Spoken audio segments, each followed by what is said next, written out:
Natural Selection, an elite faction family consisting of the factions Main, 2, 3, 4, and Bomb Shelter. Each faction is their own, yet part of a family at the same time.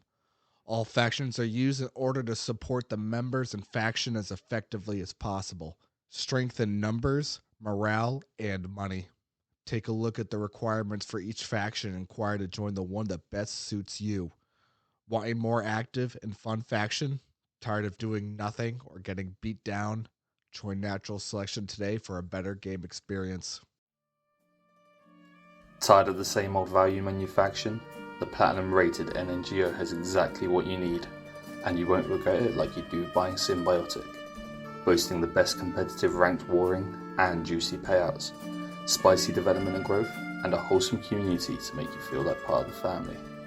If interested, speak with Fordo at 219-9085 today. NNGO, we're finger licking good.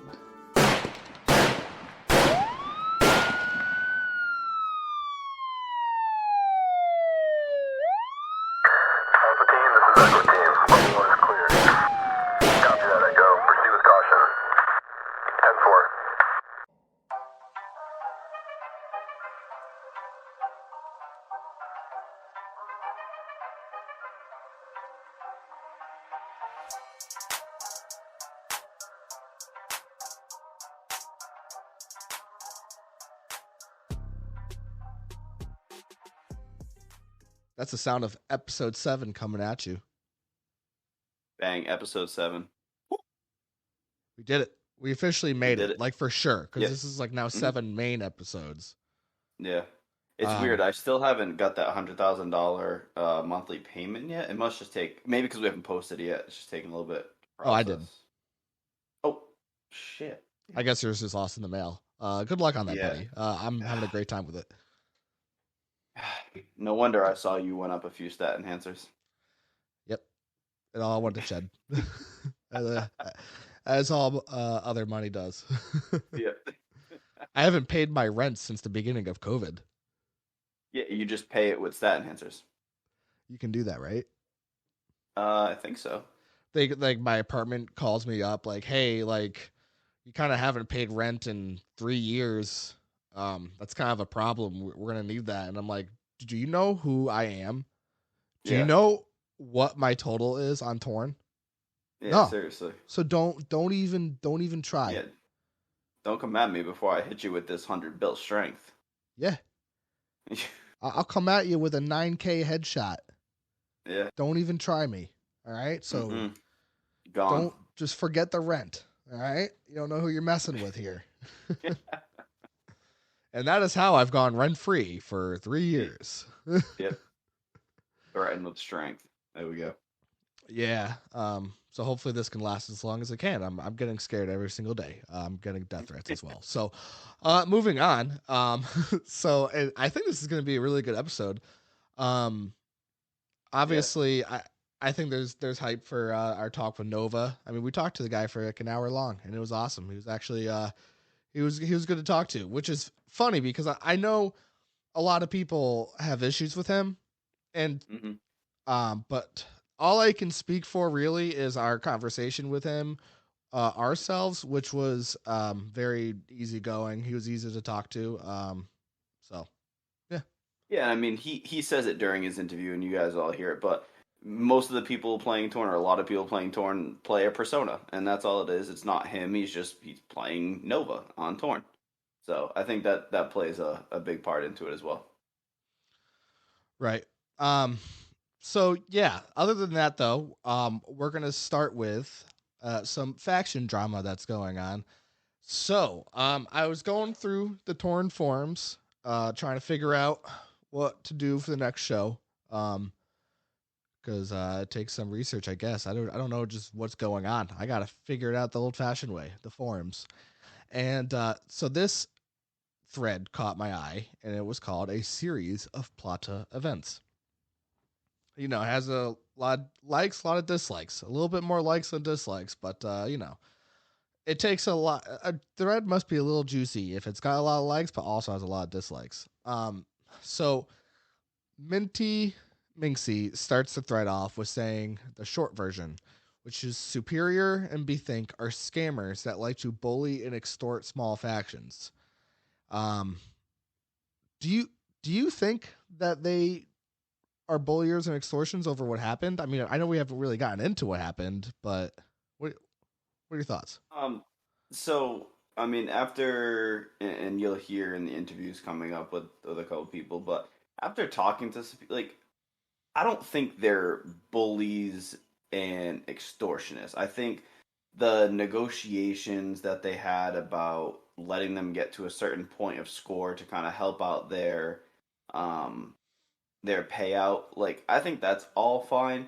The only thing, and like we recorded the interviews yesterday, and I've kind of been thinking about it today, and there was an update to the forum thread. The only thing I see is they agreed upon something, and then it kind of seems like Plata just got bored and was like, "Screw this! Like we're just gonna end this war now," because they had the power to. Like obviously, the pausing clause didn't stand a chance. Like obviously, um, but to me, it's like you negotiated, you agreed upon something, and then you were like, "Well, this is boring because we can just manhandle them, so let's just end it."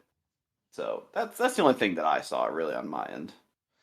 But that's more so of just kind of feeling like that's what kind of happened, right? There's no like hard evidence of one of them saying like, "Hey, um, we didn't like just kill them. Just don't worry about anything. Just attack them willy nilly." Is there any of that? No, not that I think I saw. Okay. And like I think they're saying the extortionist part because like the message from Straight saying like you owe us, like 500 Xanax or whatever like that. Which I mean that's just a faction saying you've caused us a bunch of issues by having us raid you because they're saying that they didn't follow their part of the plan. There's also drama with like Dark Hearts, which I guess is like allianced with Plata. Plata. So like yeah, so it's kind of like I wouldn't say they're extorting. They're kind of like, hey, you caused us issues. This is how we end it. So I wouldn't say it's extortionist. Now, again, do I agree with everything? I don't know all the nitty gritty details. That's neither here nor there. But I don't think they're scammers and extortionists, at least in my eyes. Right. To be honest, the only kind of not good part I see for Plata's side is when B Think said in the Discord that less information was better from onset. From less information that they're telling that their members about like the war and deals that were made, and then says last thing you want is someone to think ranked war is rigged and people making backroom deals. I mean, which is kind of what was going on. So that's I think that's the number one thing kind of working against Plata here is that. But I've also heard from them that there's a lot more to the story than what Minty and Pawz and Clawz is saying. Yeah. That's led to all this going on. A Right? 100% agree with that. Like talking to the two people that we talked to, there's definitely stuff that was left out of the forum thread for sure. Um, the so like I guess the stuff we find out about this deal with like Dark Hearts or their sub faction, I think it was Open Hearts, which is where this all started. Um, like that whole series of events was kind of just unfortunate, at least in my eyes, for Pawz and Clawz, because really had nothing to do with them. Like they were just the one who was approached by another player saying, "Hey, mug this person for me, and I'll give you some money." Like it wasn't like they were like, "Oh, let's go get this small faction," because they're a small faction themselves. Like I don't think they specifically targeted it. I think because of who they rated and who they're alliance with, and then you just so happen to match with them in a ranked war. I think it was just literally a series of unfortunate events for this, and that's why it kind of all ended this way. But in my eyes, the beginning issue or the behind the scenes to involve the alliance with the whole open hearts thing really wasn't on them in my eyes. So I gave Superior some hardball questions, and I think he answered them pretty well. Um, but also I just feel like I really want to clarify like what kind of happened here for sure, and that's so there's some back history with Dark Hearts and Pawz and Clawz going into um then what became a ranked war with Pawz and Clawz and Plata. So Plata and Dark Hearts are allied with each other, and so now and then they make it a deal with Pawz and Clawz, Plata, to get to for Pawz and Clawz to get to 2K points for the RW, so that they can get some cashes and stuff like that. And then that's where everything kind of really fell apart. So Dark Hearts came to Plata and told them their history with Pawz and Clawz, and then Plata found themselves annoyed at Pawz and Clawz for Pawz and Clawz accusing Plata of not upholding their end of the agreement. And then that's where all like the kind of misinformation or not, totally sure what's going on. Like, that's where it becomes this side is saying this side is saying that. And then next thing you know, Straight, who's a staff member, and it's just because he's the public relations for the for Plata. That's why he was charged with sending this mail to Pawz and Clawz demanding 500 Xanax. And then you also hear us talk to Straight about that coming up next. And so that will explain more of that, and we'll get his side of everything.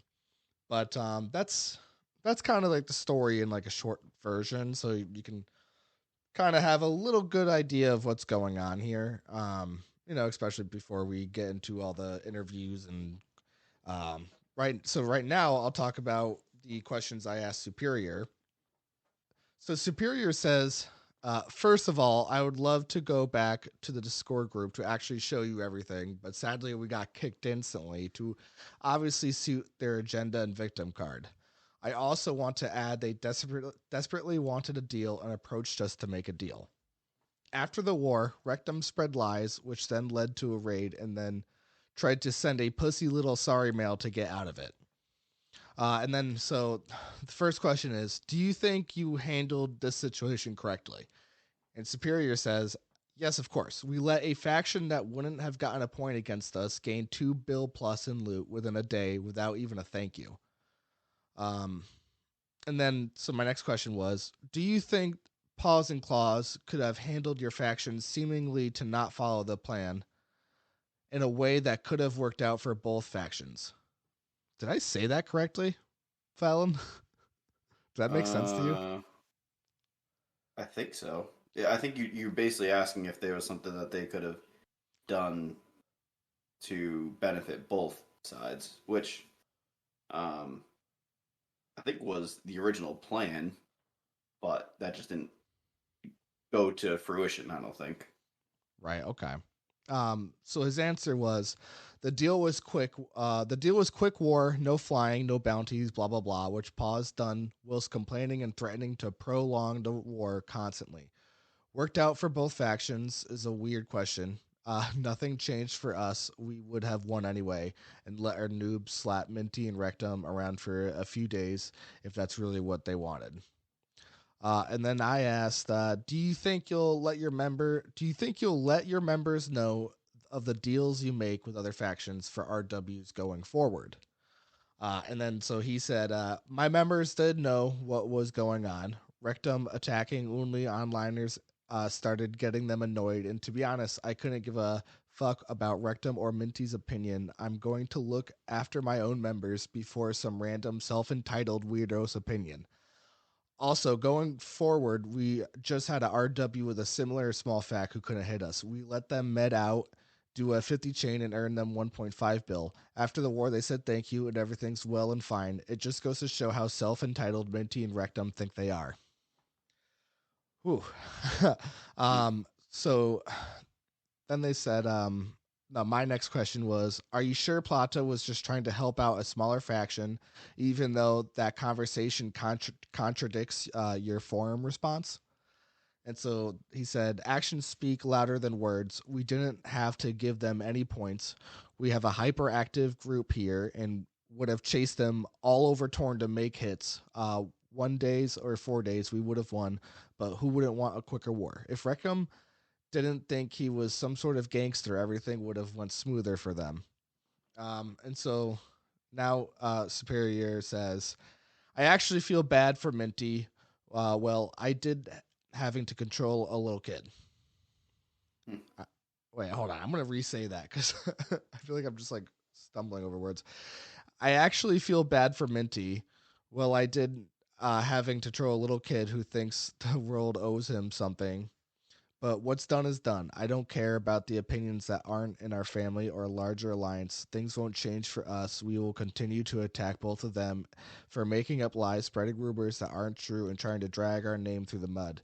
In your questions, it's all aimed at Plata. We haven't raided after for no reason. After a lot of teasing and trolling from Minty, they are very disliked not only from Plata but the players they approach to try and help them stop the raid. Said they are drama queens and troublemakers. We will continue to attack the to show actions have consequences. They have long-term enemies. A simple thank you for your help, Plata members from both sides didn't stick to the agreement, but thank you for the help. But rather, we got messages from allies the next day saying we were getting called scammers and backstabbers. LOL. First of all, Superior, sorry for just botching reading all of your text, but I hope I got the the information out there of what he had to say back. Any thoughts?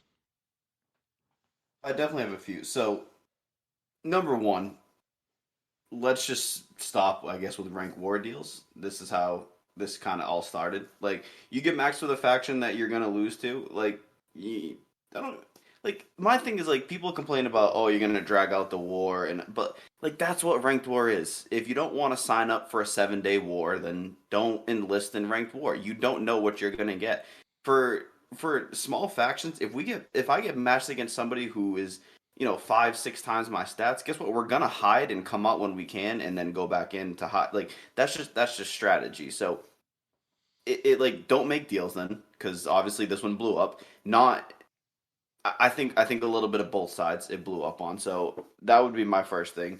Um, again, we like I feel that they were kind of a little bit like I said, jump to the gun. Like they could have won this super quick, like hands down, not even a question. They said we'll give you 2K points. Then it seems like it dragged out a little too long, so they decided not to let them get the 2K points and just end it. So like that, I'm like, okay, well, they're a small faction. It's obviously going to take longer for them to get the points.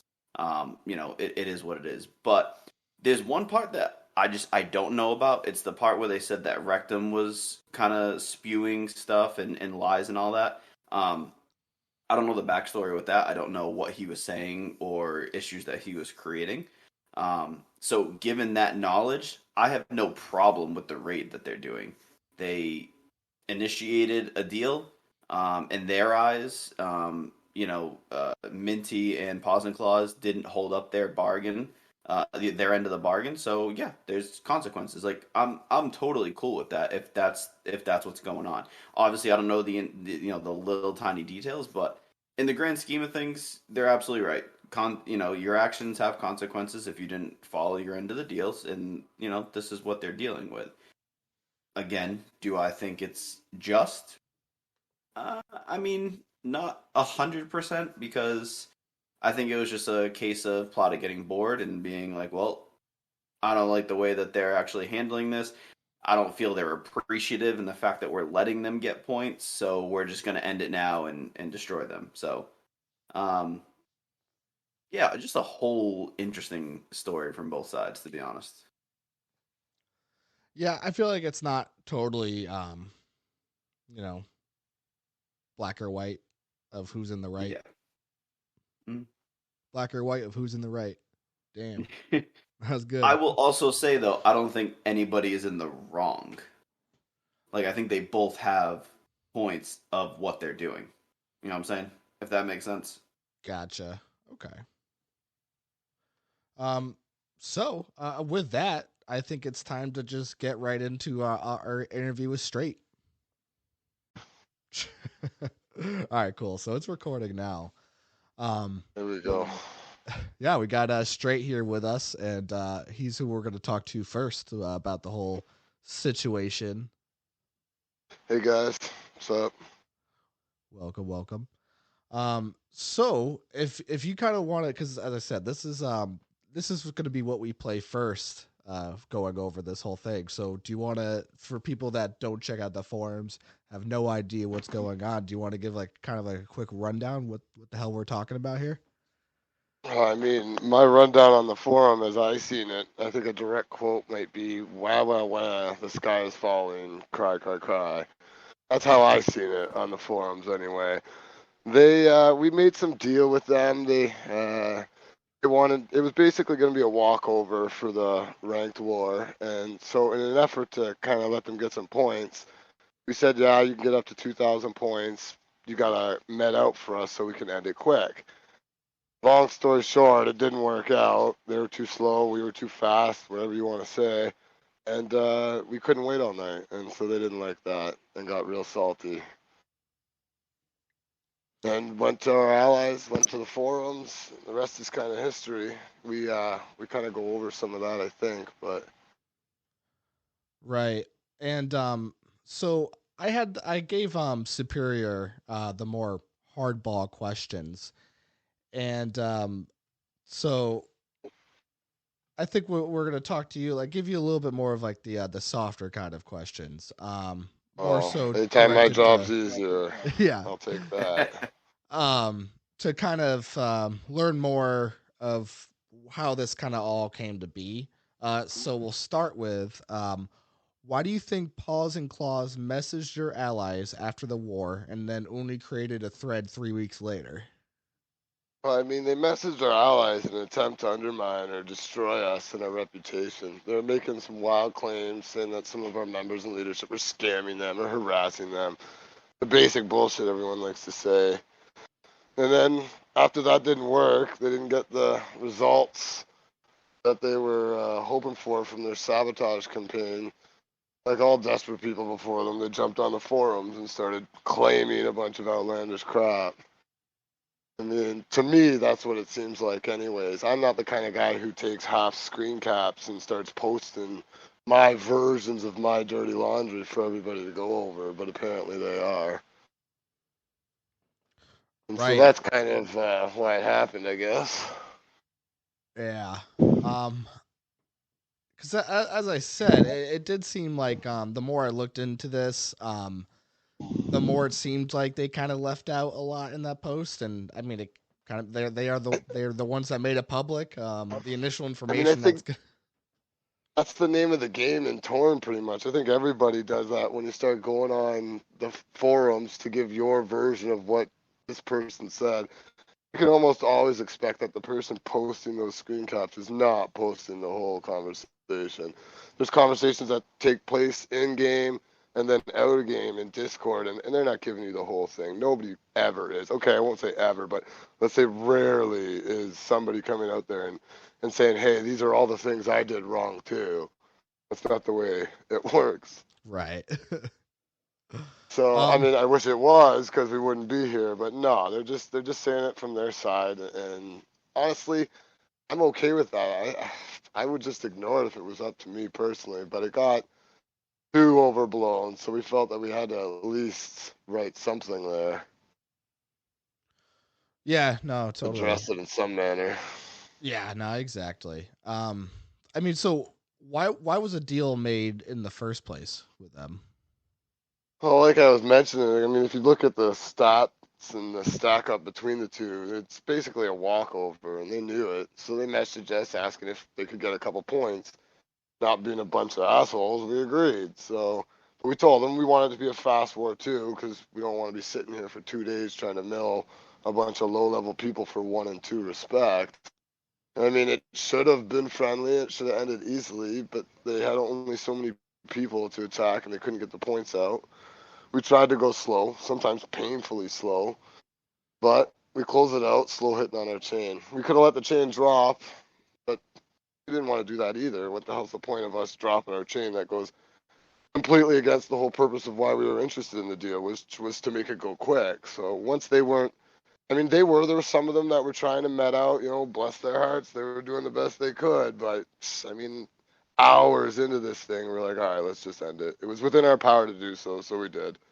And the truth is, they got good cachets anyways. I don't know what they're complaining about. They should have got nothing for what they did. Right. Yeah, that's a good point. But They that's still just got my something. opinion. Yeah. So is there any previous history between the two and Plata that could have caused Rectum to attack Plata privately like that?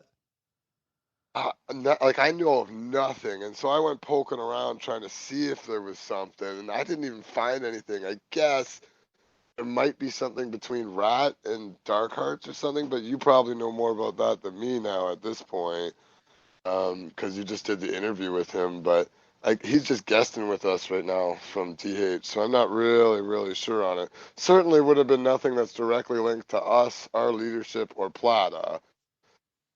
Right. Okay. And yeah, no, he did go into their history with them, which was not good. But and Yeah, they're so allies of once I the. listen, yeah, so once I listen, I'm sure I'll find out more about that or the truth of that. But yeah, I don't really know. Certainly nothing with us specifically, but like you're saying, because we're allies, that's how that goes. Right. So what caused Plata to attack after the war was already done? Well, I mean, we attacked them because of their efforts to slander us to our allies. We were discussing it in our leadership channels because, no one likes to raid. It's a giant waste of money, resources, my training time. But after they were sabotaging us and trying to make us look real bad, we pulled the trigger, just decided we would do that. Um, and like I said, we don't really want to do that, but they were the ones who wanted to die on the sword, and so we did, I guess. Even now, we just dropped a 5K bonus on them, and it felt, okay to do it, but it also felt like a giant waste to do it too. But I guess we'll just keep doing it. Yeah, I mean, because at the moment, the raid is still ongoing here. Yeah, it's no, from my perspective and last known in leadership channels, it's going to be ongoing until they pay that nominal fee. I think that's it. We'll keep going till either they're zero or I guess she sells it off or something, or she pays. Oh, I actually just noticed. Because last time I checked, I think I would have noticed this. Yeah, they kicked all their members. It's just Minty Minxie in there now. Yeah, it's just Minty now. Yeah, they did one that member. last night, I think. Okay. Yeah, so that I did kind of a similar thing in an SA raid. I had to drop all my members to protect respect, and I assume that's why she's doing that too, but I can only assume. Right. That's how you kind of know it got serious. when Yeah, well, she didn't want to keep losing it all. Those are dollars out of her pocket, right? Yeah, I mean almost 14,000 respect. I can see how that's a lot when your faction only has now 112,000 respect. Yeah. That's actually a decent chunk of that. That the price point factions are going for right now, especially in the ranking categories she's in. Those respect points matter. Mhm. I didn't even think of that. That's yeah. If she ever tried to sell this being a gold ranking faction, yeah, she's definitely losing some money by these raids. That's right. I mean, the values of these factions have honestly they've gone grossly overpriced. But Yep.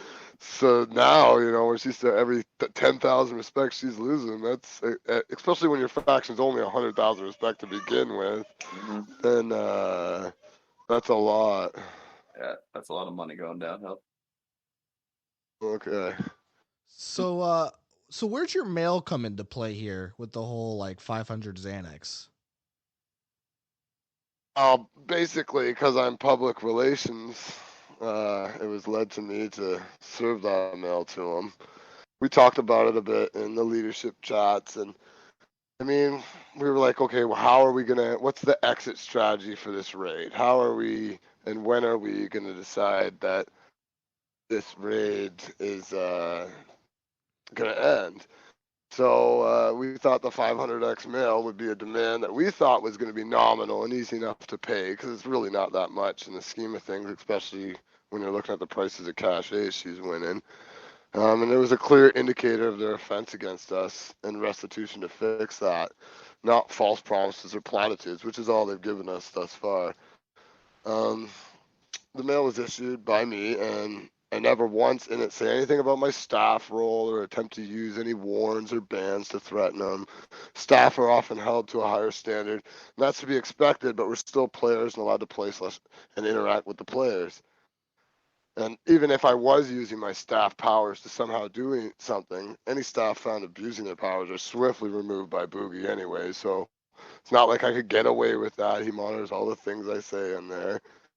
I mean, the 500X, it could be called a fine or a settlement or even extortion, really, but that depends on who you ask and their perspective on the situation. From my position and the leadership's position, Clawz went to great lengths to hurt us, and this is nominal. And now, after all this form of drama, lies over such a simple agreement, now me having to do a podcast about it and everything, it should really be 5,000 Xanax that they owe us. We got I mean, that it's not price gonna up, be.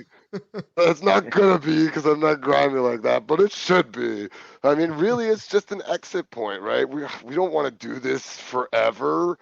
Crap. So here's this nominal fee you pay that recognizes that you understand what you did and why you're paying it, but she doesn't want to. She wants to poke instead and mug our guys and kick her members. So she wants to take the hard road. We're happy to oblige. Yeah, not every member comes back after getting kicked over a raid. So that's something. No, I can say that for sure. Yeah, when I had that experience myself with SA, I kicked, I think, 73, and they weren't all a bunch of newbies like she had too. I had some decent guys. I think I got around 48-ish back at the end of it. I mean, they join other factions. They got games to play too, right? So yeah, it's a for real cost, that's for sure. Yeah, and I will let you know. So like, one of the things I love about all this is because I keep going into these like dramas and just kind of taking what I can from the surface, and I end up having like a totally different opinion on it every single time. I actually talk to people about the dramas and Torn and stuff like that. And so, like, for one, I would say at first, just look at this on the surface. I was on the side of like, oh yeah, I think that is a bad look of a staff member sending kind of like an extortionist kind of mail. But after, especially after reading what Horns said about it, I was like, huh, I really that like really attacked my initial view on it in a way that's like good, because something's good when it just like reading like a little paragraph completely makes you kind of change your mind of how you felt about something. So even before talking to you about it, I had already changed my mind to, yeah, I don't think Straight did anything wrong here. You didn't abuse anything. And No, I mean, she wanted to try to play it up like I did, because that's the best way she can try to cause trouble or drama. And that's not the first time that's happened to me, too. But like I was saying, I mean, we got to be able to play, too. Right. And that makes sense. So... I mean, nobody wants staff to have, like, no fun. Yeah. Exactly. And I mean, I didn't say one thing to her about it. Not before, not after. That was the full extent of our conversation. So I'm not sure what she's claiming there. I mean, like I said, if somebody is sending some messages like that, that's a staff. They're going to be quickly gone. Horns doesn't like me, obviously, making fun of my terrible grammar. So I'm sure he investigated it. No, I'm kidding. I have no idea whether he likes me or not. But he definitely doesn't like how quickly I type. That much is for sure.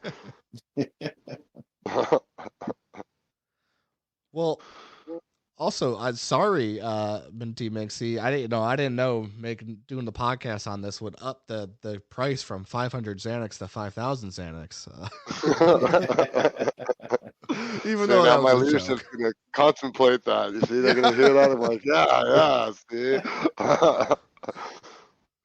God got our Wasn't people my having to go fault. on podcasts now. That's right, Surprise. exactly. It's a fee, man. There's a fee associated with that appearance. No, yeah, exactly. Because now we've had 15 minutes of your time here over her drama. So, Yeah. That's right. You might have heard my kids screaming in the background too. That might be blood out there. I'm not sure.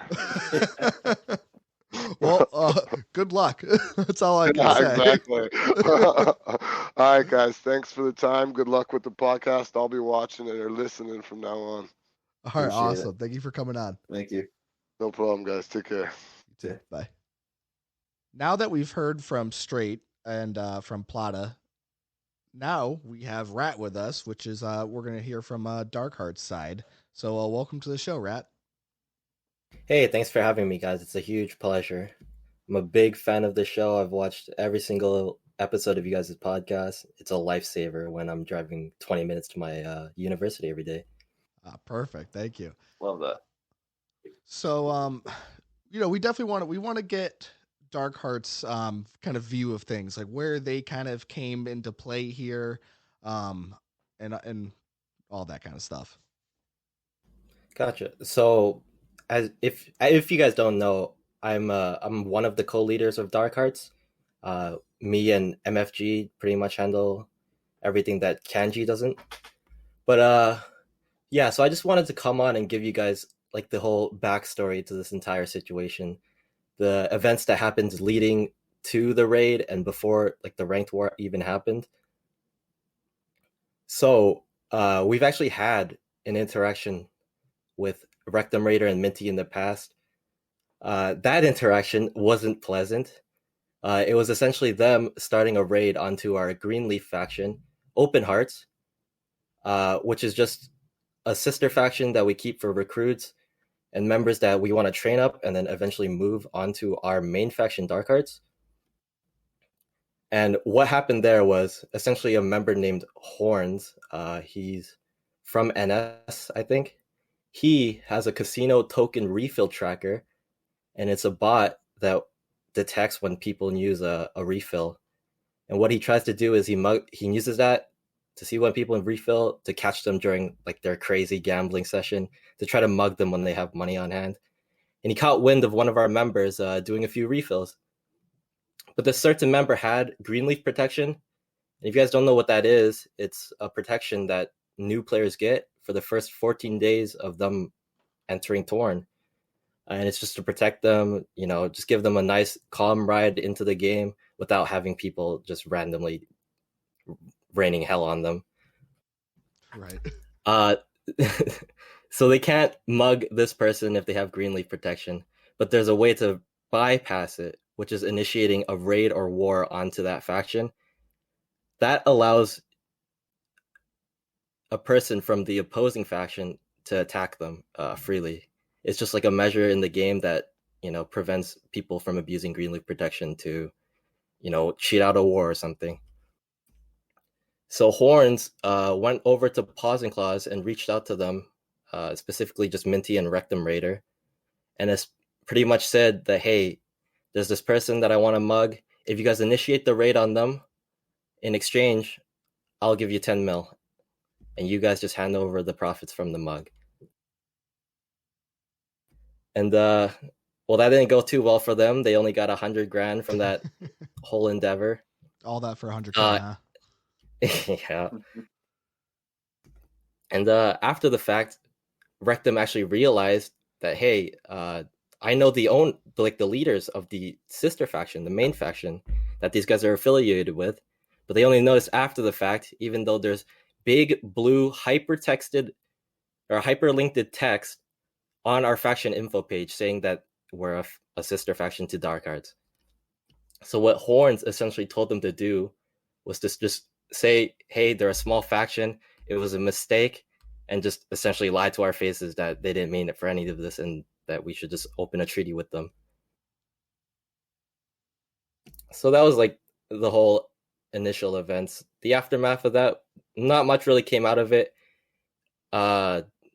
They didn't get much from it, and we didn't want to bother with, dumping the resources into like initiating a raid or trying diplomacy or whatever. We kind of just blew it off, but we kept all of that in the back of our minds. Right. And yeah, so leading up to them matching against Plata, we just decided to give them a warning and like a heads up, like, hey, these guys messed with us in the past. Don't be too kind to them in negotiations, right? Because us and Plata were actually allies, so that just ties into all of this. Right. Okay.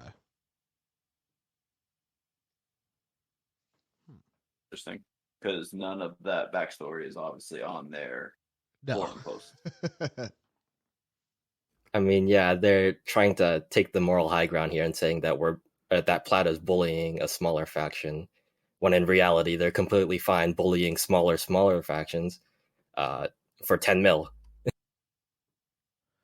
Yeah. I'm trying to think of a way to kind of try to defend them right here, and I can't. So, because it doesn't. I don't think it helps that they left out stuff, and I think one of the things that I'll get into, when just me and the felon talk about this, is I think I kind of fell for the information that they left out in the card that they were trying to play, and that so you would have heard it by now, but the hardball questions I asked Superior from the leader of Plata. I think he answered them very well, and I was actually impressed with the way that he handled it because, we were just friendly chatting, and the next thing you know, I mail him not the nicest of questions, basically. Like, they're just hardball questions. They weren't like they were questions that were kind of insinuating that you are in the wrong, basically, and he took that completely perfectly and just answered, and so I was impressed with that. So um, I think it's kind of interesting that this post that I just kind of found while I was just scrolling through the torn forums while out on my porch smoking my bong, and I thought it was one thing, and then I decided to actually start looking into it for the show, and it kind of became a little bit of a rabbit hole. Is what I'm getting at, really. Yeah, I just kind of wanted to, like, I don't know, blow the roof off and kind of just give insight to everybody on what happens and why Plata might not be as lenient as some people say they should have. They messed with an ally faction in the past, and another thing is I don't think Horns like got enough attention for like pretty much being the main guy that kind of started this entire conflict. He kind of just like laid low. He put a few clues in the faction or the forum thread actually, but not many people picked up on it, and he didn't obviously want to expose himself. He kind of just wanted to eat his popcorn and watch the whole thing unfold. So it's pretty funny what he did. The whole getting a green leaf mugged for 100K. Yeah. Yeah, behind the scenes. Well, I will also say, I was kind of on the side of when I was first initially looking at all this that that I didn't really like the whole staff member what's it called sending basically like an extortion mail. But Horns actually replied to that, and his response was, I couldn't even like, I couldn't defend my viewpoint, which was not his, because his viewpoint was no, that's perfectly fine. The way he said it was professional and all that kind of stuff, and so as I said, it's one of those things where I like this whole thing because it's a post where I really felt one way about it on the surface, but once I actually read more, looked more into it, my opinion just kind of kept getting molded and changed as I went. Yeah, I actually respect Horns a lot for that post. He was pretty objective about the whole situation, even though he played a part in it, right? He, was willing to go against the grain and argue against another person that was trying to bash straight, pretty much. So yeah, that was pretty nice of him. I have a bit of respect for him. I upvoted that post for sure. I don't His know if other I actions, actually not did, too but much. Oh, come on. I probably I definitely upvoted the one talking shit about straight, and as I said, I don't fully uh feel the same way. We actually haven't talked to straight yet, so that's actually we've talked about it. There's time means nothing in podcasts, so what you just heard is actually what's about to happen. Oh, perfect. um, but yeah, no, thank you for kind of giving like the kind of the more lead up backstory to all this from Dark Heart's point of view. Yeah, thanks for having me, guys. I'm a big fan. I like being here, and I just wanted to share my mind. So thank you.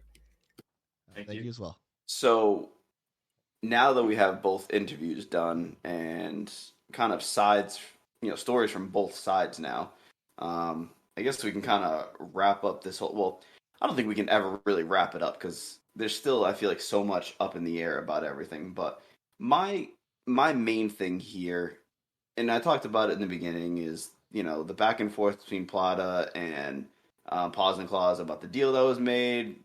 Somebody didn't end up on their follow up on their deal. Now Pawz and Clawz are being raided, and I mean we talked about it in the interview, but at this time there's nobody in the faction.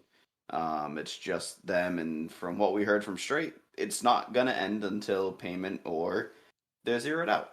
But so I think my biggest thing that I learned from this is that the whole thing started, the backstory started between Pawz and Clawz and Dark Hearts and Open Hearts was the plan for Horns from NS to mug a Greenleaf. That's like the beginning of like way back of all of this. The casino refill, he thought they had money. They mugged them for nothing, but to do that, Minty and Pawz and Clawz had to raid the sub faction of Dark Hearts, which put a sour taste in their mouth, but it had really nothing to do with Pawz and Clawz. Should they have said, no, we don't want to do it? I mean, yeah, I guess you could eliminate yourself from that, but do I think that would have eliminated them from this whole series of events with Plata? Probably not. They still would have had discussions, I'm assuming, and it still could have gone south, but it's just, I do feel a little bit bad on that part because this whole thing started and it had nothing to do with them. They got an offer of $10 million to raid a small faction and try and mug somebody, and it backfired and created this whole kind of shitstorm to come of it. That's what I see from all this, at least. I mean, now that we've talked to everybody, what do you think? So I think at this point it's time to say kind of what my plan was here, and it ended up becoming that we were actually only going to get the sides from Plata and Dark Hearts on the show.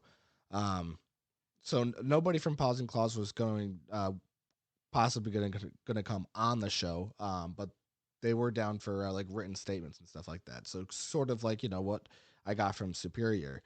But I decided to try something a little bit different here and actually not not give them the ability to give their side on the show.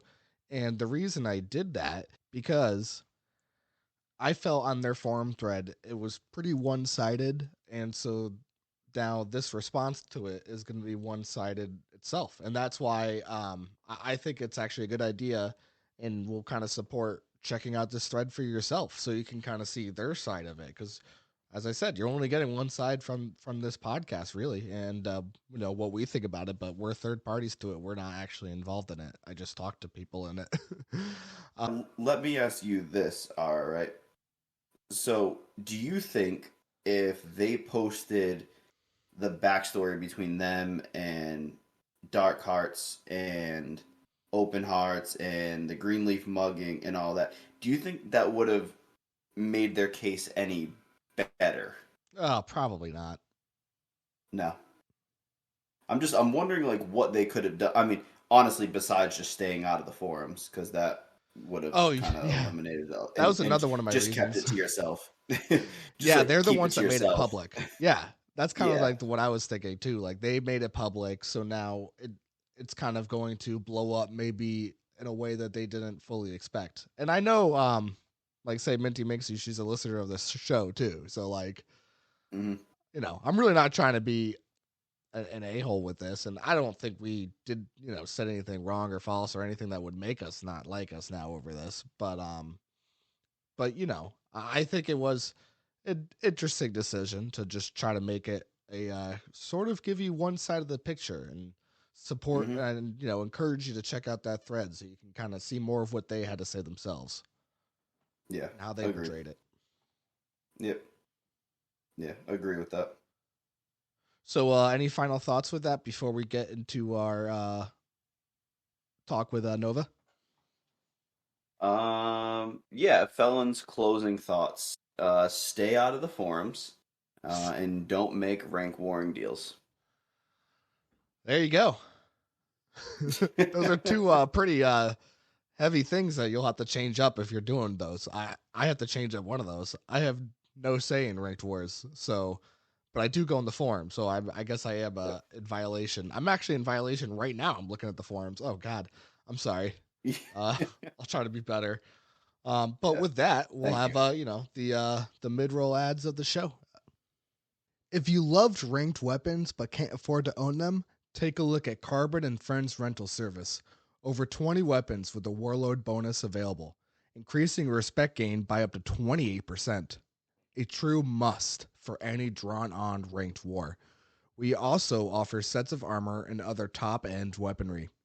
Prices vary from 1 and 3 million per hour for weapons and between 4 and 5 million for a full armor set. Book now and rip through your enemies. Contact Matscops 2566807. That was an ID for further information. Vaguely Canadian's Ranked Weapon Emporium, your one-stop shop for ranked weapons at all prices. This week's featured weapon is the Assassinate M16, currently listed at $3.5 billion, endorsed by Andy Man himself. This red tier 111% assassinate bonus will have your enemies on the ground before they can reach for their own weapons. Xanax, FHCs, and 30 ECANs may be included for payment options, and rentals can be discussed at your request. Stop in now, check back often, find your dream weapon today. All right, you are now being recorded. Everything you say can and will be used against you in a court of law. Love it. The Torn Law. Torn law. Ched will come after you. As you can hear from that, everybody, it is now the player spotlight, and you love him or you hate him. I feel like it's either one of those. We got Nova here with us. Welcome, Nova. Thank you. Thank you for having me. It's nice to be here. Yeah, we definitely have some topics we want to tackle talking to you. So right now we're in the midst of eliminations, and you're on the leadership for Wolfpack, and it looks like Wolfpack is on top at the moment of recording. So how'd you get your team to this spot? I mean, to be honest, I think we were pegged as the top team from the get-go, really, when people kind of saw the strength of our leadership team. I mean, obviously we had Mike, who you've already had on, leader of CR, and obviously very competent himself. And then Realist obviously has a lot of experience as well. And then, to be honest, although I haven't really had many interactions with her, Natty is actually fantastic. Just all the stuff she can do. I think her and, do you know the name Pirate? I think he's a fellow leader of 39th Healers. But the stuff that they can do with bots is honestly remarkable, and I think it's almost pinnacle to like our success as a team so far.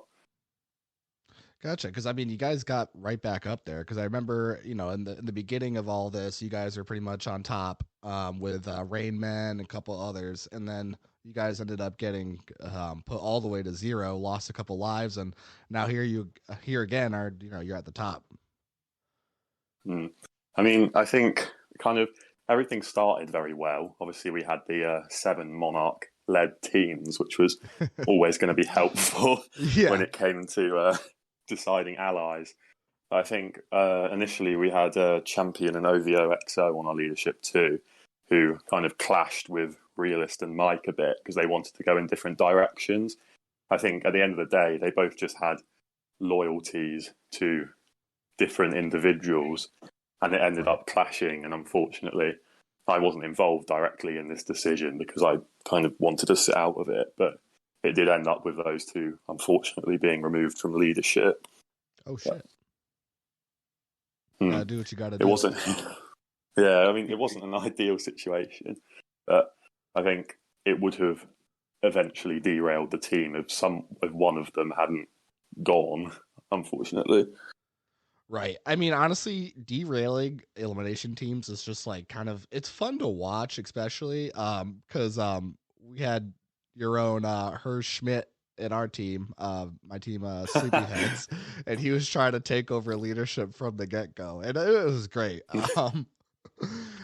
was just basically calling the current leaderships like idiots, like this is how it works, you gotta do this. And you gotta respect the tenacity of just kind of going for it. And then it even inspired me to try to take over leadership as well. In the middle of all this, I just decided that I was supreme leader and I am now the leader of Sleepyheads. Nobody went along with it. So I didn't get very far, but if you have that confidence and you just basically say you're the leader, then who could really take that away? Like in that moment, in my head, I was leader, so no one can take that away from me. So I did lead Sleepyheads for a little bit. No one else will tell you that I did, but as long as it's real to me. Well, that's because you didn't make a forum post about it. No, I'm adamant. Whoever makes the Discord server is the one who's really in control of that team. Because trust me, whoever has control of that server can remove who they want. And once you've got a Discord server set up with 300, 400 people in, if you remove one person, they're not going to make a new server. So that is ultimately where the control stems from. So there you go. You heard it here first. As long as you make the Discord first, you are the leader of your elimination team. Because I remember we had a elimination team Discord, and then a new one was made. So I don't really know what happened there. Like a lot of people joined the first one. Yeah. Yeah, I think very early on, people get quite sour over elimination leaders.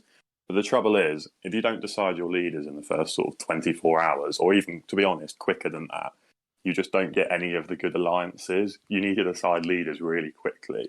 And therefore, it does tend to just be people coming into the teams and basically declaring themselves as leaders. It seems to work out for the better teams, I suppose. But the ones, I think, one example potentially is Hard Boiled, who did do a proper vote, but where no one really claimed it early on, they didn't really manage to form any strong alliances. And I know they are still in the competition, but that's kind of just more luck than anything else. Like right now, they're sitting at the bottom, just losing life after life. So they really had no chance of ever winning. Yeah, because they're not even competing with any other team right now to not be the one to lose a ticket. Because we're at 0 tickets, and the next one up is 224. I mean, that's not a lot of tickets, but it's not 0. I'm still shocked that Totally Boned is still in it, to be 100% honest. Yeah. No, they've been doing fantastic. They've been doing absolutely amazingly. What's their leadership? It's Euphoria, Joker, but spelt with a U rather than an A at the end. Right. And Zuni, I think. But I think it's mainly Euphoria calling the shots. But I think, unlike the other alliance, I feel like we've worked together a lot closer. Kind of, we've actually been pushing down on the people trying to take them out. Whereas I feel on the other side, they've been more focused on their own individual teams rather than being a cohesive unit. Right. I mean, that would be another one of the Monarch-led teams, though, right? With Euphoria. Yes, indeed. But that sort of the whole Monarch-led team thing was more of a initial thing. I think it kind of broke down pretty quickly when people realised they weren't going to just take 1 to 7 willingly. So, right. But despite any external drama that may appear to happen in elimination, none of it gets carried into the faction chat. It's a completely different world. Yeah, you don't want to get too hot and bothered over elimination within your own faction, because it could definitely. I've seen it destroy relationships. Elimination is kind of like Monopoly. It can really destroy relationships. Yep. No, this is why I think Mike would agree with this, that we have, well, from my perspective, we haven't betrayed anyone so far. We've only been flipped on, which is kind of ideal for both of us, is because neither of us really enjoys flitting on people. It's not the nicest thing in the world to do, especially when most of the leaderships are people that I do, well, work with, as in a Torn perspective. It's kind of a difficult decision to make, but so it's all kind of worked out in our favour that we haven't had to. Right. And then who's like the public enemy number one? Is it Rain Men? I mean, Rain Men and Wolfpack are obviously the two strongest teams. From the start, I think that was quite apparent. So in terms of like who we see as the key person we need to get out now, it is definitely Rain Men. Obviously, at the start, it was everyone in Monarch just wanted to get rid of gene therapy because it was funny. But but now, ever since then, it has been very much Rain Men versus Wolfpack. It's funny that you said that because so in our Discord, the way we have the voice channel set up, we have one that we record in called On Air. It's locked. Whoever comes in has to be given permission by us. But the point of it is people can see who's in the On Air, and it means we're recording. So when we started this, we were just chit chatting, so we weren't recording yet. Bumfluff must have saw that Nova was in here with us, so he messaged me. Just shared a screenshot. I'm not going to go into the screenshot. There's no need for that. But it was definitely a good laugh. So I'm glad that it's getting use out of the fact that people can see when we're recording it. Because that was great. You know that that screenshot was in the Elimination Leaders channel as well. Sugar Valves makes a channel each time, and that's where that was posted. Nice. So what's the history with Bumfluff then? I mean, to be perfectly honest, until last elimination, I don't think I've ever had any encounters with him. And I think he was obviously leadership of Dongs, and I was leadership of Goats last year. And initially we were in an alliance together. I think there were some issues from the get-go. Like, obviously, I admit that I'm quite a polarizing character sometimes, so it can not always come across great, but we did just clash early on, is all there is to it. And this kind of OS went through the majority of the competition, and so we got towards the end, in which I personally felt that their team made a poor tactical decision for purely purposes of spiting me, where I guess that was they happily took second rather than have a chance at winning purely because they didn't want me to win, which I guess has just, with obviously the PT Monarch rivalry as well, has just kind of led its way through the year now, and till it's come to this year where I instantly saw, I think there were a few Dongs players on the same team. It was Hemi, Beer Bear, and Bumfluff, all these kind of key people in the decision that was made last year. So I kind of made it my mission to eliminate them first this year, just because it was quite funny, and obviously all of the Monarch players were on board as well because they don't like him either. So there we go. Yeah, it worked. They were out first, so there you go. I think it was a fairly comfortable one too. I think our alliance completely overpowered theirs at the start. They didn't seem to have much organisation. I think he ended up making one hit, so I don't think Hemi was very impressed with him either. Well, you kind of broke the tradition of getting whatever team Evil Duck is on out first, which was a great tradition. Who, me? Yeah, I mean, I think I only got on a team with Evil Duck once, actually. Just wasn't it a tradition to get his team out first? Like sorry, I've misunderstood that. I think, sort of when you obviously remember Dude, he hasn't been around in a while, right? But I think when you kind of get figures like him, Evil Duck on teams, they purposely kind of come into it for the purposes of trolling. So they try and take over their team's leaderships just for the purposes of winding people up. Well, see, that's why I thought. That's why I thought Totally Boned was going out, because immediately after elimination started, the ferret came out and said, "I am the leader, and we're not doing allies and all." That's why I was like, "All right, they're going out first. They have to," and they're still kicking. Yeah, they are. No, they are doing very, very well. Is it the ferret leading it? No. No. I mean, okay. He self-appointed himself leader. Right. Just like I'm self-appointed leader of Sleepyheads. Yeah. Yeah. Did the Aura special. But he has actually left that team now. He's no longer on it. Oh, what a shame. But no, he's a good guy. He gives everyone a lot of laughs, so he can't complain. Yeah, I was on Evil Duck's team. I think it was either last year or the year before that. And at first I was disappointed because it's like, I don't have the winning merit yet for elimination. So I'm like, well, not going to get that this go around. Well, I ended up because like before that, like I didn't have that much of opinion on him, you know, like, oh, he's a troll, whatever. But like, I feel like being in the chat with him all that time really made me understand his humor a lot more. And I just ended up really liking the guy after I started talking in all caps for a while. Yeah.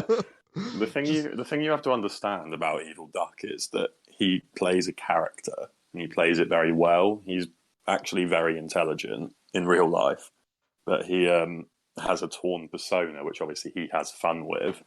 But some people don't like it and get wound up by it. Yeah. But when you actually spend some time with him, his language especially is quite infectious, and you start picking it up in your own speech, as you said, talking in all caps. Yeah.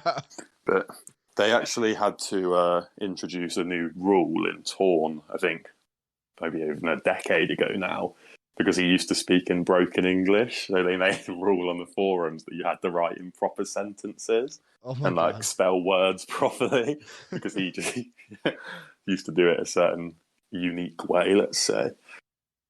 Damn, what a shame. That's a nice way of putting it. Well, you know, I had to keep my my mouth shut. I just didn't want to put myself out there when you guys were comparing hands. Because I really wanted to get in on that, because you know, I don't really tell people on Torn this, but I've got very rugged hands. I think I could go toe to toe with in the hand competition with you guys. I'd love to see. I think one of the conditions when I initially joined Mentos and Cola, which obviously then became Monarch, was that I wasn't allowed to post any more hand photos. That was one of the conditions of joining, unfortunately. Oh so that part of my Torn career had to be retired, unfortunately. Oh, that was so great. Like, I remember Evil Duck would have like the so he'd have his hand picked, but then he would like make notes like, oh, this part, look at explaining like 9 out of 10 ruggedness, wrist to length ratio. Wrist to That's ridiculous. But that's the humor that it is. It's just it's ridiculous and it's funny. Yeah, it's just silly, really. I don't know why. I don't understand how some people can get so wound up by it. But apparently. Well, it's an online game. Yeah. I feel like one thing that I've been kind of learning more about Torn is because I've never really tried to play a character on Torn. I've always just been myself. But I'm starting to find out there's a lot of people that play like certain characters and have their own like Torn personas and stuff like that. I'm finally kind of like catching on to that it's not just like Evil Duck, Dude, and the like, but there's actually a lot of people with that. And I feel like there's a lot of those kind of players in Monarch. Is that right? Would you agree? Yeah, I mean, yeah, definitely. I mean, at the end of the day, I feel we have this reputation as a faction where people think we're all toxic, etc. I mean, I'm very much included in that. But at the end of the day, we kind of just all like to have fun, and it is funny. I mean, at the end of the day, Torn's meant to be a crime game. so we play it as a crime game. And whether that's traveling to different countries for the pure purpose of just hospitalizing random people for their reactions, or whether that's posting on the forums to get reactions, it's all reactionary based. Like, nobody is actually like that or behaves like that in the real world. It's very much just, this is a game and we're going to have fun on the game. And obviously we've gathered a lot of like-minded people in that respect. Right. Well, you definitely get the reactions for sure.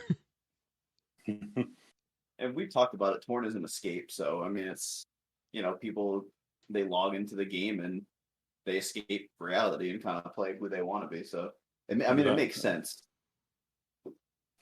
No, I mean, I personally, a lot of people have said this before, is when they speak to me like on a one-on-one capacity, that it's a lot different to how they expected me to be based on my reputation or how I behave.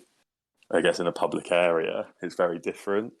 So, and I think that's the same for a lot of our players, that when you like get them one-on-one, you're actually quite surprised by how reasonable they actually are.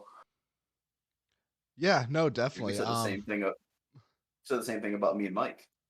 When we talked to him, we were like, "Man, this guy is like nice. I wasn't expecting it from him, but he was super cool to talk to." No, Mike's always been like that, and he is one of the people that kind of helped me get back into the game after I kind of burnt a lot of bridges with a lot of people. So I'm very thankful to him in that respect. I think potentially where his essays and such come from is just he's very passionate, very emotional, and that comes out sometimes in essay format. So that's all you're seeing, really, is kind of the raw passion of his play style. Yeah, that's true. Yeah, and I do think I think Monarch does have that kind of stigma about him, like that toxic stigma about him. And I get that that's all just like a character that a lot of people kind of play. Because like for example, like another example of that is what's it called? Fidel Cashflow was chatting me up, and just based on seeing Fidel's like posts and stuff like that, like I know how he feels about natural selection. Like we don't really know each other, but I'm in natural selection, so I kind of figured that's like an automatic. Yeah, he's definitely not gonna like me. Just based on that I'm in natural selection, and we were talking. He was mad cool to talk to, very chill. So, but like it kind of goes back to my posts when I invited anybody from Monarch to come on and talk about, like, say, the last war we had, a natural selection had with Monarch. And you can kind of see in my post there that I didn't really know yet that, like, there's actually a lot of people in Monarch that are very chill and easy to talk to and actually not total assholes to talk to. Because in that post, I said, don't come on and just like troll me. Like, I'm not going to post it. And obviously that's not happening at all. So no, we found that quite amusing, was that you wouldn't record. I think it had to be a recording and not wouldn't have the discussion live in case one of us was trolling. I think it was the stipulation, which we kind of got a kick out of. And that was just, and that was just honesty right there of not really having talked to, because like when I posted that, for sure, like I had barely had any talk to anybody in Monarch, really. I've been JFA into natural selection pretty much my entirety of being on Torn, at least obviously on this account. So it's just a part of I just simply don't know everybody, and I can only really know what I can gather from the personas people put forth out on the open forums. But that's something that I've been really learning lately myself doing this podcast. Honestly, it's just there's a lot more to things when you actually talk to people one-on-one. I think because I guess you're not so involved in like the sort of Hall of Fame ranked warring space, right? I suppose. So I guess definitely. that you probably haven't had as many interactions with these players aside from reading the forum threads, I guess. I guess Yeah. Ara potentially has a bit more experience with the players in our faction. Just because, I mean, to be honest, I think the only reason I know Ara is because he got feathered for RMT, wasn't it? Yeah. That didn't happen. Yeah. Yeah, it's a good thing I started the whole show with that. Yep. Yep. That's funny. No, it's not funny. But yeah, I think that's kind of where I guess there are so many different styles of Torn gameplay which you don't really even realize exist. There's so many factions out there completely, and I think that's what's so good about the rank warring system, is that it allows all these different calibers of faction to actually compete with each other, whereas previously it was very much just dominated by the Hall of Fame factions. Maybe a dozen factions were the spotlight of everything. And so introducing a system like this actually allows a much wider variety of players to enjoy the faction side of the game. Yeah, I agree. Because my faction was never in the big, back in the day, the territory wars and going for rackets and making big moves. But this allows us in our own right to kind of do some stuff and get our name out there a little bit, just by moving up the rank. So yeah, I agree. It definitely opened up the door for a lot more factions to have a lot more fun. Speaking about the Hall of Fame, though, do you think it's going to get boring on top? See, I don't think it will be boring for Monarch, because our aim has always been to be the best overall, and we're still nowhere near achieving that. We still need to take the island. We still need to beat CR and PT together, because they insist on calling themselves an alliance, which in my mind is essentially they are one faction at this point. If they're always going to support each other, kind of ride or die, that, in my opinion, is a faction family that isn't too different to the relationship Monarch and Monarch Engineering have. I mean, Monarch is clearly the top faction now. I don't think that's really in question.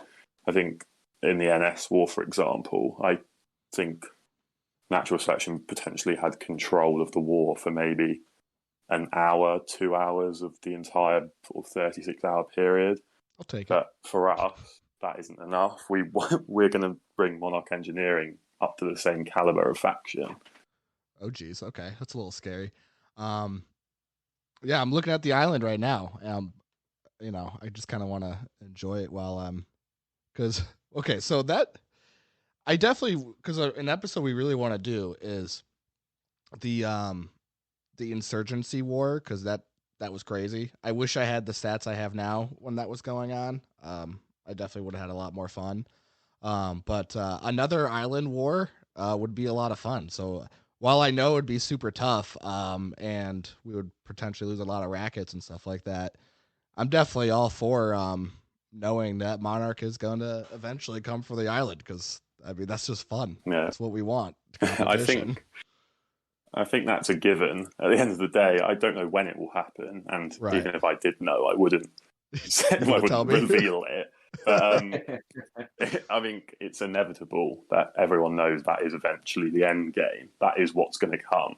I mean, we've already noticed that Stretch moved Carbon into position recently, so he's clearly worried by us, because he's already giving up rackets to potential allied factions that are going to support him in that war. And at the end of the day, I think if we knew we were going to go into that island war and it was just going to be Monarch versus Natural Selection, we'd already have done it.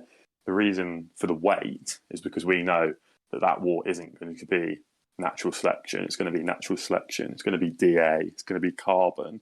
It's going to be however many other factions are sitting on that island waiting to defend it for NS. Right. And I'd also imagine you want to make sure you do it right, to make sure you definitely win. Because if I feel like I know Monarch at all, it's they're not going to want to lose that. They're going to want to make sure they get it right the first time. Because I know if you guys kept pushing, you could definitely get it. But if you guys went in super prepared, it would definitely be very, very tough. I think our main issue is we know how rich of a faction NS is. Like, I mean, at the end of the day, you guys could afford to drop probably, half a dozen dirty bombs on us with relatively little financial impact on you. Whereas, unfortunately, when our faction was initially set up, we got scammed for 300 billion by Batman. So we're still rebuilding in that respect. We don't have the funds to fight a war like that for a sustained period of time. We are relying purely on our strength as a faction.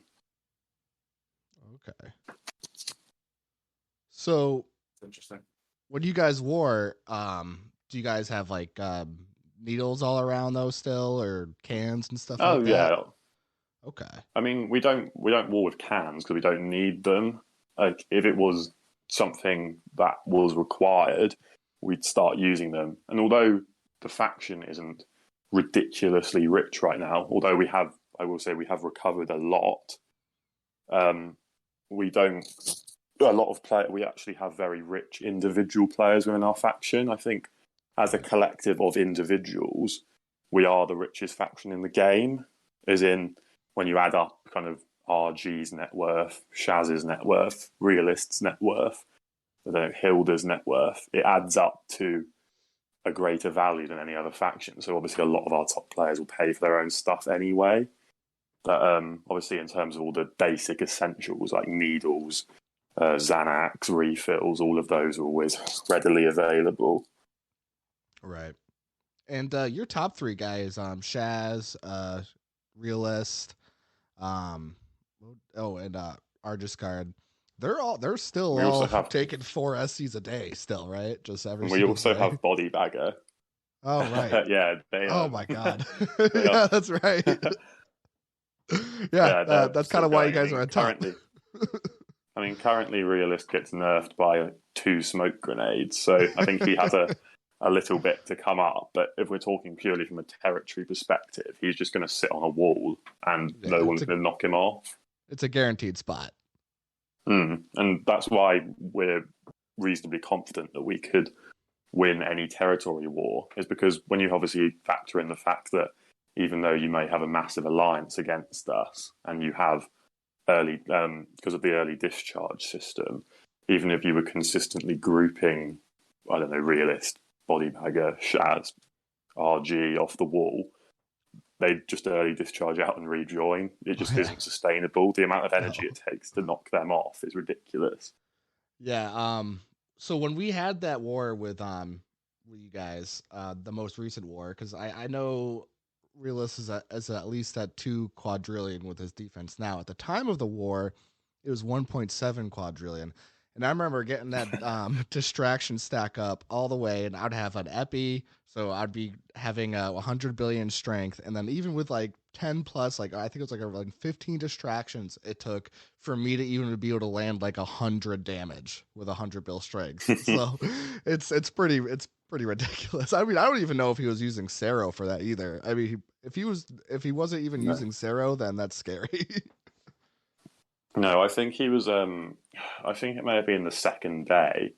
He was trying to bait your guys' energy a bit, because obviously you'd have been turtling for the entire day, and we were kind of farming hits. So our energy was quite a bit lower than yours when it came to this push. And I think this was around, Torn time. I think was around maybe 10ish, and you guys came for a push, and I think you won it. And then I think we ended up hitting back in about 20 minutes, and then that was where the war somewhat finished. But in between that sort of 20-minute time period, he was just coming out of hospital, having these massive groups join him, and then setting just to see how much energy he could get out of everyone. The seds are interesting because it's like, at the end of the day, the point was to put him in the hospital, and the seds put him in the hospital. We don't get any respect for it, but it's like you wouldn't get that much anyway. Like 25 respect maybe for like all the huge grouping. It's just something about it. It's like the principle that of it that just kind of makes it piss you off a little bit. And I know that's the point to just kind of piss you off. Yeah. But I guess it just seems like a waste. I guess that's the thing about it is I guess you've had, 25, 30 players join this fight with him. And then he's used a said. And obviously we're talking about a player here who doesn't have to manage his med cooldown. So it's basically he can just keep doing it for as long as he wants. And then, I mean, you've put in, I don't know, by the end of it, 200 hits maybe, which obviously on the scale of an entire faction isn't loads, but it's definitely a knock. Yeah, definitely. Well, it is definitely fun to know that you guys are coming for. I knew that you guys were going to come for the island eventually. I hope it happens. I hope it happens a year from now. I'll be a little bit more ready. But of course, then it's another year of your top guys chugging 4 SCs a day. I mean, obviously, I'll never be able to compete with those guys, no matter how much I want to.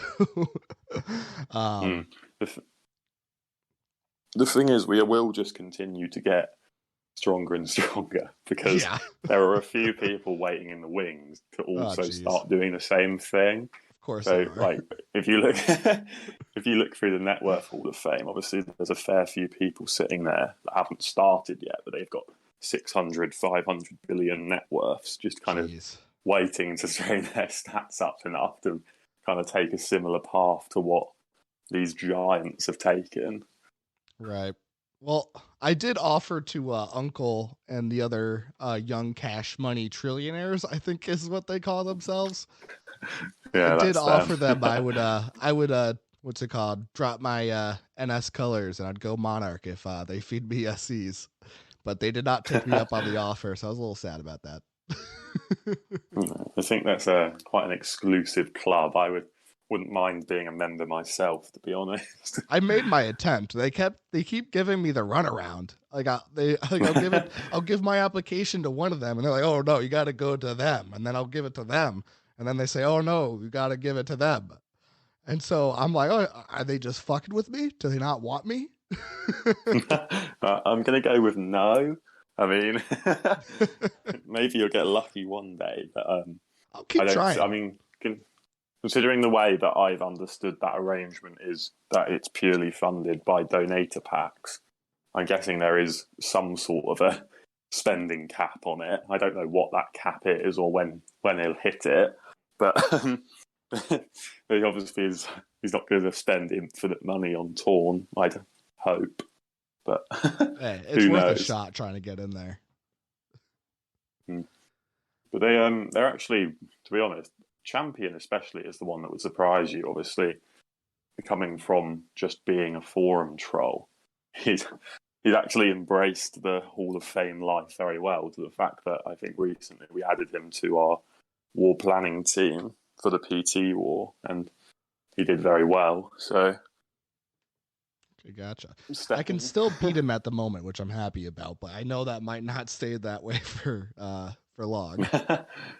Yeah, I don't know what his plans are. I think he's trying to get the other stats up at the moment. But... Oh, well, that'd be the better way to go. But no, I think that's one of the... doesn't want to follow in the footsteps. But I think that's one of... No, I don't really understand why he's gone up to 2 quadrillion. It kind of seems counterproductive. It's already no one can hit him. I would have thought it would have made more sense to do another stat, but apparently not. Is he still doing strength defense? Stay number 1. Yeah.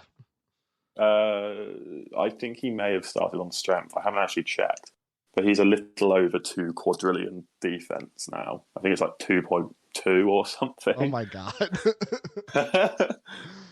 At what point does gym training actually become more effective than SEs? Because wouldn't that eventually become more effective? Yeah, we were trying to answer this question, and I think RG did a small calculation on it, and we don't think it's any time in the immediate future because of the SE cap. Obviously, you can only go up so much before it becomes actually quite slow. I think we were talking about numbers of maybe around sort of 10, 15 quadrillion is where the sort of training becomes more efficient again. But So ridiculous. reaching that, Oh my that's God. that's years away before anyone can even reach that. Well, hey, if he just keeps going at his defense, because at this point, if he not only SC'd his defense constantly, but also trained it, it will happen. 15 quadrillion will come. I think it's also, there's a point where obviously it's more cost effective to train in terms of what you would class. I think we assign an arbitrary value of maybe 2 million to a hit, or 25 energy. And I think the cap for when you hit that is a lot sooner.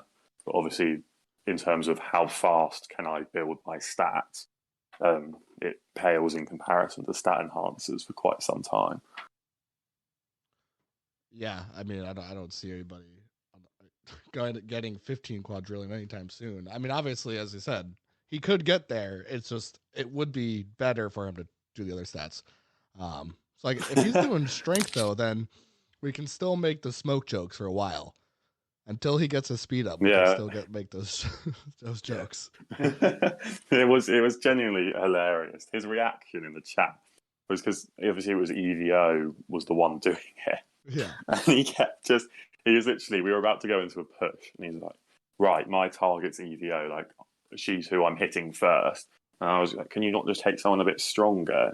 No, he's adamant he has to take her because he kept smoking him. And she even had a handbag to drop these double smokes on him and then just sit there. He was absolutely livid. He was so wound up by it. That's how you got to do it.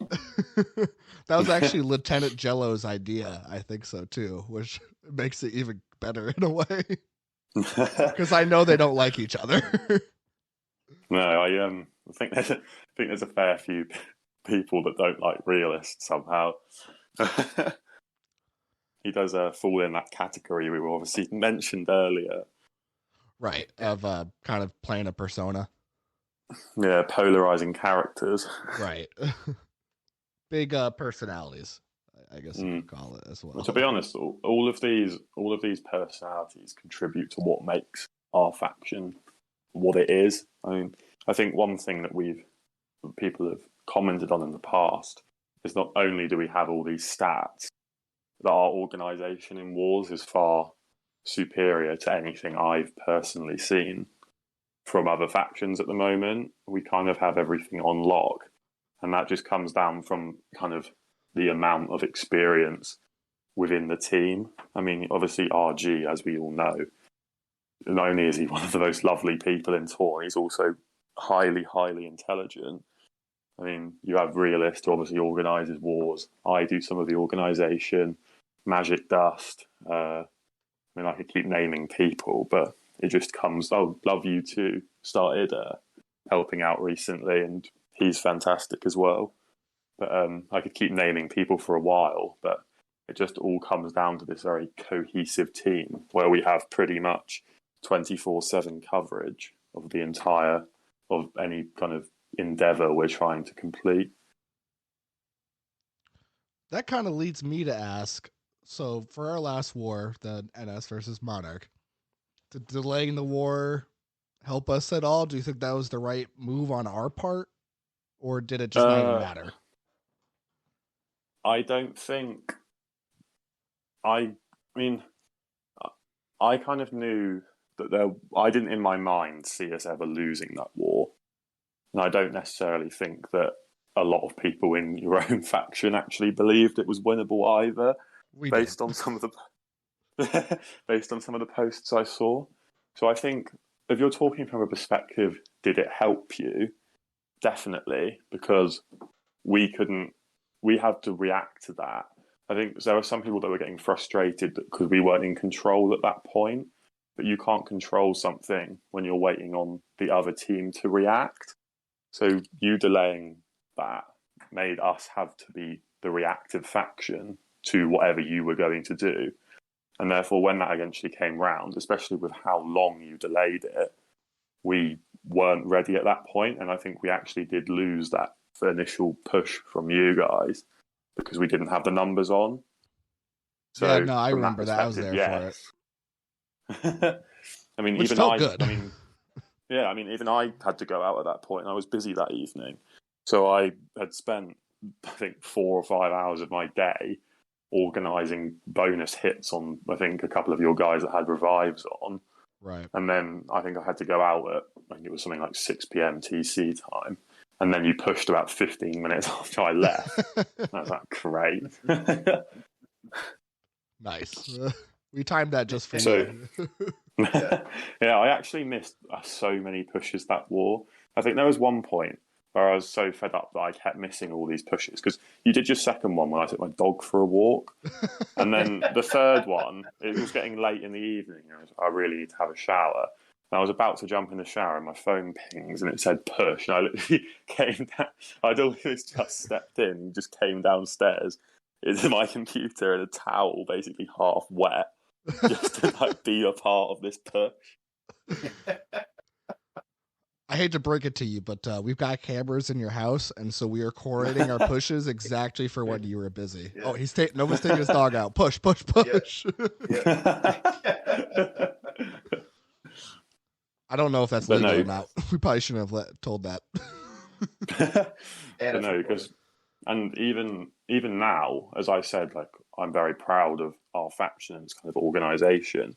But you delaying that war by 4 hours was something we learnt from, because we'd previously, before that, only been preparing for the start of wars, because most of them do get fought at the start. And now, I mean, we have a much more comprehensive system of trying to work out what our activity is throughout a 48-hour period that follows the start, rather than just that initial point of inception. Great, so we made you better. That's always good. Okay. Yeah. That's what we were trying to do. We were trying to help you out. That was all for you. Thank you. You're welcome. One thing that I do that I think will make Monarch happy is, because, I mean, obviously, no one's disputing that you guys are number one. I haven't seen anybody from Natural Selection try to argue that we're number one. But we're still going into all those fights with trying to win, basically. I think what you got to do when you are, say, in Natural Selection's position is, no matter what, you got to still try to win. And I think we did give it our all to win. Yeah. I mean, I know I did. I was there for pretty much the whole thing, besides going to sleep during one part of it, because it's like a 30-hour war. But yeah, I mean, I also just want to put that out there for other factions. When you get matched with somebody that is probably going to beat you, I think it helps a lot to still try, because if every time we match with you guys we don't try, honestly, Natural Selection would probably degrade as a faction, because that's just no fun. I still think you need to love the competition, and you don't always have to be number one. I mean, obviously, if you're on Monarch's viewpoint, it is you definitely have to be number one, because I know that's like what you guys are trying to do, and you're trying to be number one and cover all the areas, so island, RWs, all that kind of stuff.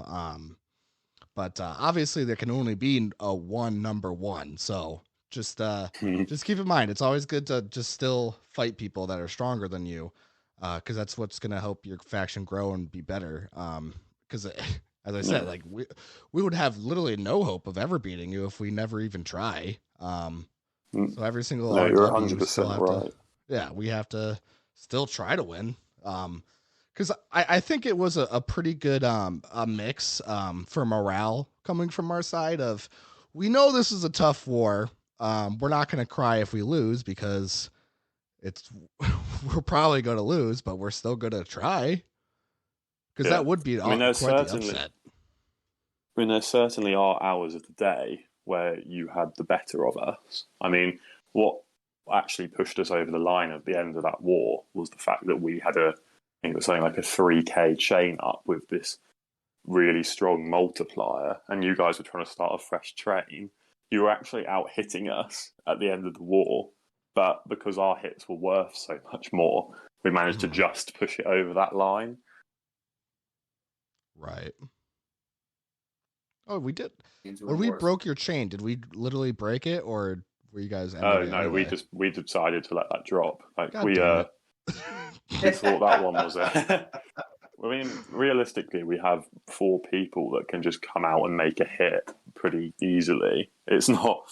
I guess it would be difficult to break our chain. It's because you can't really camp us in the hospital as such. I shouldn't have asked that question. I should have just let myself believe we broke it. No, but as you were saying about sort of always fighting, these kind of are not mismatched, as in what's the word? Where you have fighting a stronger opponent. I think that's what we kind of enjoy about having Monarch Engineering as part of the family so much, because I take quite a heavy involvement in their wars as well, only from an outside perspective. Obviously, they're leading all their own stuff, but it does help you to prepare for stuff better because, for example, I think we took CR to a 3-day war. We beat 39th X, who are on paper stronger than Monarch Engineering, and you take these skills that you incorporated in those wars, or you learned them in those wars, and then you take them back to Monarch HQ, and you kind of implement them in there, but it just stops you getting lazy, I suppose. You don't sit back. Right. I mean, that's definitely pretty much what a lot of the big factions do. I mean, obviously, natural selection has 2, 3, and 4, which is wild. Sometimes I forget they exist. Nah, I'm kidding. I remember you guys. Don't worry. I think you even had an honorary natural selection 5 for a bit when Batman decided to stink bomb all of your, I think, NS4 players for some reason, because Blaze kept attacking him. I wasn't quite sure what happened there, but... So, I never even really totally understood what the whole happened with Batman, because, oh my god. Okay, first of all, Batman was talking so much in that thread between the war thread for NS versus Monarch. He wasn't even like a part of it. So I was just like, I don't even know why this guy, I don't even know who this guy, like, I didn't know the whole situation. So I was just like, who the fuck is this guy? I mean, he was talking to himself for like pages of that thread. He was basically, there was a point when there was the latest page of the thread, and then the last 5 or 6 posts were just him talking to himself. I mean, I don't know. I mean, I probably should refrain slightly since it's going to be posted on Torn, but at the end of the day, he's unstable. That's how to put it lightly. He's always been unstable. Oh my god. How he was ever made a leader of Relentless is absolutely beyond me. I don't know what Hank was thinking when he did that. I mean, from what I understand, the story behind that is that Batman was accidentally given about 900 bill out the faction bank and returned it. And then that one instance of trust, I suppose, kind of eventually got him into leadership. And I guess where Relentless was a bit on the decline at the time. I mean, when you have Pops and Batman as leaders, it's hardly surprising. But, I mean, you kind of go with it. He goes into the merger. He never wanted to merge. He hated all of us, pretty much. So he was always against it, but he was a leader of it anyway. So not only did he have leadership of the faction, he also had all of the faction funds. And then it reached a point where he just kept messing up. He kept irritating players in our faction. People like Osa, who has 1 trillion stats, wouldn't come back to the faction because of Batman. So you tell me which one you'd prefer. He's incompetent. He didn't know what he was doing. And then he comes back, and then one day they finally decide to sort of, I think, Realist basically scammed a noob for 450 mil or a PI or something.